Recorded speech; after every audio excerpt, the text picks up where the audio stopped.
So let me ask you something. Is innovation really your strategic priority, or is it just a buzzword? Because I've seen this play out over and over. Leadership teams roll out bold themes like operational excellence, or innovation, or customer centricity.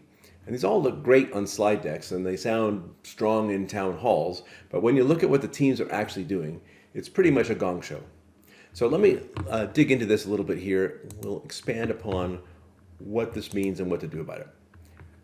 So let's just dig in. Now, typically speaking, when things like this are announced, when general themes are announced, teams tend to nod along during the presentation, but they end up walking away unsure what to do next. I mean, one group thinks that, innovation means launching new products, while another group thinks it means revamping internal tools. A third group might start piloting some AI initiative. All of them are doing good work, but they're pulling in different directions. There's no alignment, there's no traction. And this is how strategy drifts, and it's how execution breaks down. So the question is, how do you fix that? And we're going to look at our 5-part solution here. Move this over a little. The first step is to assess it. We basically use what I call a 5-part test. And we want to say, to be usable, a priority needs to be, number 1, impactful. Will it move a meaningful business needle? And this is about distinguishing between activity and real progress. A strategic priority should move a metric that matters, like something that your executive team would notice if it improved or if it got worse. So a good example of this might be to decrease churn by 15% by Q3 through improved onboarding and proactive support. Now, this hits a core business metric. It's customer retention, and that directly affects revenue. So that's a good example. An insufficient and not very impactful example might be improve user experience. This is too vague. It's not clear what that means. How does it affect revenue or cost or growth? So as a guiding tip, ask the question, if we nail this, will it show up in our top level metrics? So that's step 1. Step 2, is it strategic? Does it connect to a real goal or a competitive advantage? Because not everything that's important is strategic. So strategic priorities help your organization win. They connect directly to your value proposition. They help your market position. They help your long-term goals. A good example of that might be to launch a cross-platform version of our app to expand market share by year-end. This ties directly to a growth objective of market expansion. But a common mistake here might be to say, well, we're going to re-platform the back end. Well, unless this is tied to a business goal like scalability or cost reduction, it's a tactic, not a strategy. So the tip here is trace the line from this priority to your competitive edge. If you can't draw that line clearly, it's not really strategic. So let's go on to step 3.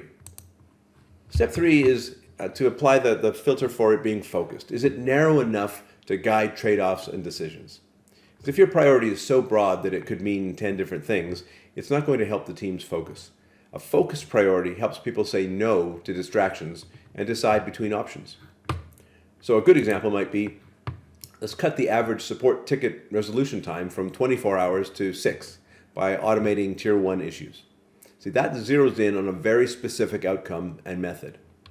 Now, a too broad, not very directed one might be just to say operational excellence. Well, okay, everyone will interpret this differently.